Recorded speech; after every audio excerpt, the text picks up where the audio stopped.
गुरुदेव, साधना से चित्त तो शांत हो गया, मगर वृत्तियां अभी भी शांत नहीं हैं। कृपया मार्गदर्शन कीजिए। रहने दो ना, क्या बड़ी बात है। उसके साथ लड़ो मत। वृत्तियां हैं और तुमको लगता है ये वृत्तियां पीड़ा देती है, कोई सुख तो नहीं देती। सुख की एक इच्छा जगा जगती है और सुख की एक आशा देती है, मगर असली में सुख नहीं देती। तो वो धीरे धीरे समझ में आ जाता है। और लड़ना क्यों उसके साथ। और वृत्ति आए आने दो, जाए जाने दो। समझ रहे ना। तुम्हारे भीतर दोनों है। एक तो एक साक्षी है जो आनंदमय है। जब भी साधना करते हो तुम उस साक्षित्व में रहते हो, तो इतना अच्छा लगता। फिर तुम वृत्ति में बहते हो। कभी कोई भी वृत्ति आ जाती है, प्रवृत्ति। अब वो वृत्ति में होते हो तो पीड़ा होने लगती थोड़ी देर बाद, तो कि इतना सुकून वृत्ति में तो मिलती नहीं है। तब तुम्हें आत्मग्लानि होने लगती है। तब ग्लानि मत करो। वो देखो अच्छा ऐसा है, ये वृत्ति है तो आएगी चले जाए। इस तरह से उसका अधिक समर्थन ना करें। ये सहज ही होने लगेगा जैसे जैसे आप साधना को बढ़ाते जाओ। अब देखो ना, तुम अपने ही जीवन में देखो कितने लोगों को ऐसा हुआ, तुम्हारा क्रोध सब कम हो गया। हाथ उठाइए। कितने लोगों को ऐसा हुआ, तुम्हारा लोभीपन, पहले भी लोभीपन था, अब कम हो गया। देखो कितने लोगों का चिंता कम होगी।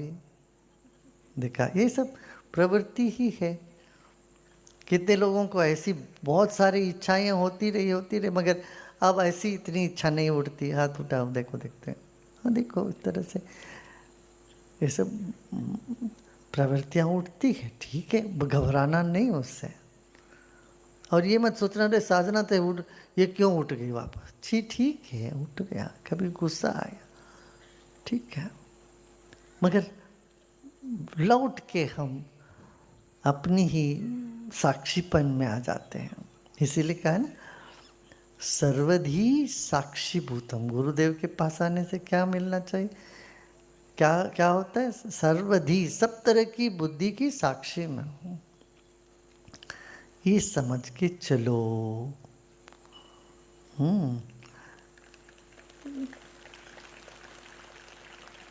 इसलिए हमारे पुराने पद्धति, वो पुरातन ऋषियों की कहावत थी, एक ही वृक्ष में दो पंखी पक्षी है, एक पक्षी फल खा रही है, दूसरा पक्षी सिर्फ देख रही है। तो ऐसे दो हमारे भीतर, द्वैत का यही रहस्य है। आप देखा होगा मध्वाचार्य जी ऐसे दिखाते हैं दो। मध्वाचार्य जी एक बड़े आचार्य रहे, जैसे शंकराचार्य वैसे मध्वाचार्य हुए। मध्वाचार्य हाथ में ऐसे रखते, दो है, जीव और ब्रह्म, परमात्मा और जीवात्मा। ऐसे हमारे भीतर दो पक्षी है। एक तो साक्षी कुछ नहीं करता, दूसरा फल खाता, दूसरा सब भोग करता है। तो जो भोग करता रहता है उसको पीड़ा भी होती है, सुख भी मिलता है, पीड़ा भी होती है। जो साक्षीपन है वो सिर्फ आनंद में रहता है। तो अपना साधना से क्या अधिक से पहले, तो साधना से पहले परिचय ही नहीं था, हमें एक ही पक्षी की ज्ञान थी। ये दूसरा हमारे एक और पहलू है, जो इस सब का साक्षी होकर आनंद में रह सकता है, शांति रह सकता है, ये पता ही नहीं था।